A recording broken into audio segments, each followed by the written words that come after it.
สบายดีพี่น้องหลายมือเติบบ่ได้เฮ็ดคลิปให้พี่น้องเบิ่งมื้อนี้จะพาพี่น้องมาเฮ็ดซุปผักลวกผักชุบอันนี้มันผักเขาจิไปเก็บมานี่หลายอันผักคะผักนี่ผักลิ้นไม้เด้ผักตำลินเด้ก็มีหมักแข้งนี่หมักแข้งหมักเขืออย่างต่างๆนี่จะมาซุปน้ำกันจะลวกหมักเขือกับหมักแข้งซุปเราจึงจะลวกผักนี่เห็ดซุปมื้อนี้นะมาเบิ่งน้ำกันพี่น้องซุปแซ่บหมอฟุดละฟุดละร้อนแล้วเด้น้องเลย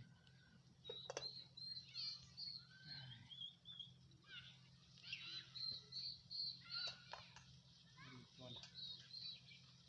ลวกเขือก่อนต้มเขือแข้งแล้วก่อนแล้วจึงลวกผักกำลังพี่น้องเนี่ยเขือแข้งก่อนเขือนี่ไม่ย่ายมันนานเปื่อยลวกพร้อมกันผักมันจะเปื่อยก่อนลวกเขือก่อนเขือแล้วก็ลวกแข้งพี่น้อง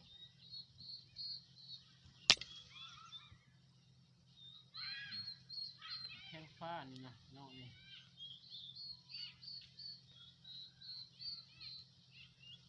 มันแข้งขม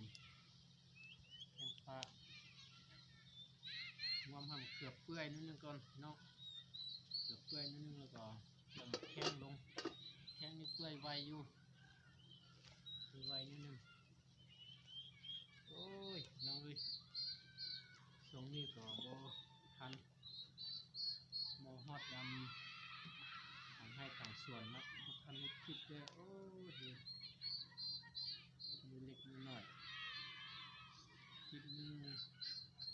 นึง2 คลิปบางเทื่อก็บ่ได้พอคลิปมอจิตพันกดเราก็บ่พันเพราะว่า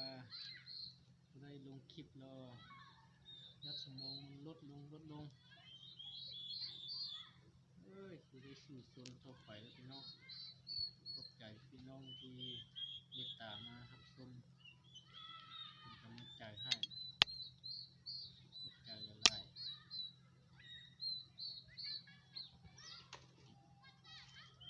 เราเหนือบ่ได้ไปเยี่ยมบ้านเดิมขอโทษขออภัยนำเด้อ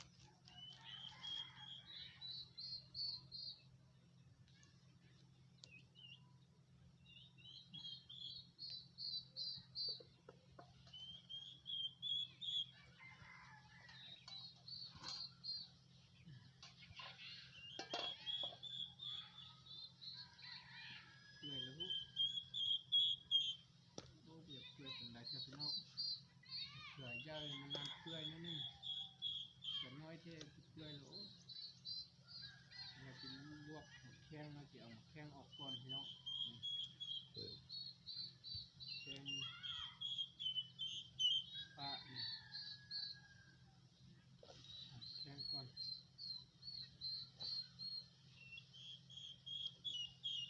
พักลวกมันก็นึงก่อนทุกแล้วเปื่อยให้ผมแซ่บพี่น้องลองแข้งเปื่อยเลยเอาแข้งออกก่อนจริง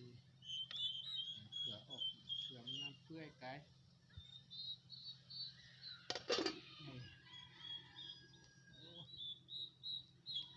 ขาดไปหนึ่งพี่น้องเลยลวกนี้แล้วเดี๋ยวพักมันลงพักอย่างนี้3-4 ชนิดมียอดดอกพวกแตงนัวนี่นะเอายอดมันเอาดอกมันสุกมียอดลิ้นไม้หรือหมักลิ้นป้าเนาะพี่น้องคนไทยเองลิ้นป้า ผ้าอยู่บ้านบางเหนือลินไม้แล้วลินไม้ผมนิดนึงมีนักขะเด้นักขะเรือชะอมนอกคนไทยเอาขึ้นเนาะผมกับตำส้มตำ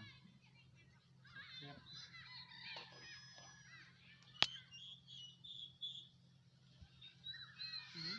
แข้งนี่เปื่อยแล้วนะไวๆอยู่แข้งนะจับมือก่อนแข้งก่อน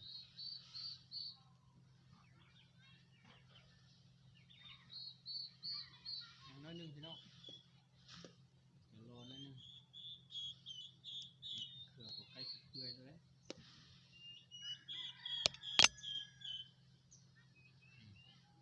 แค่ผมเขือมันเปื่อยๆนี่แมนเอาใกล้จะเปื่อยแล้วบีบพึ่งมันก่อนเปื่อย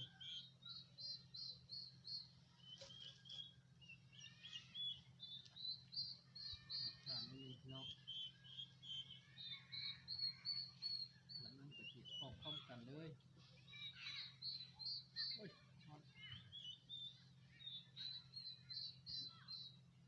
เขือนี้บ่เปื่อยปานใดก็บ่นัดเอาเราสุกมัน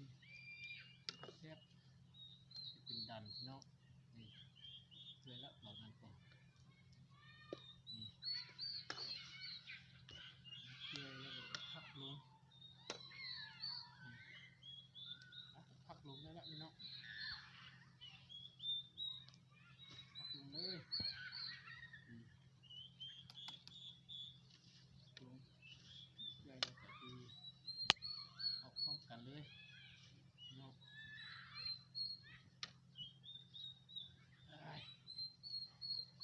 ออกพร้อมกันแล้วถ้าเป็นซุปพี่น้อง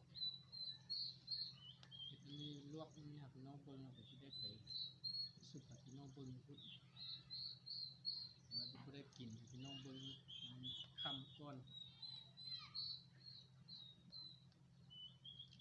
ผักปลาแน่พี่น้องเป็นบอนผักปลา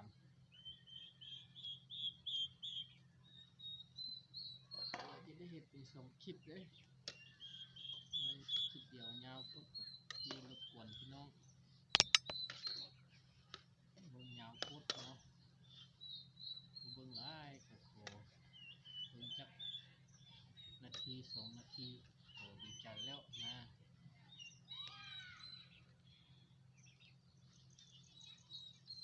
เอาปรุงก่อนพี่น้องอันนี้นะเปื่อยแล้วโอ้ย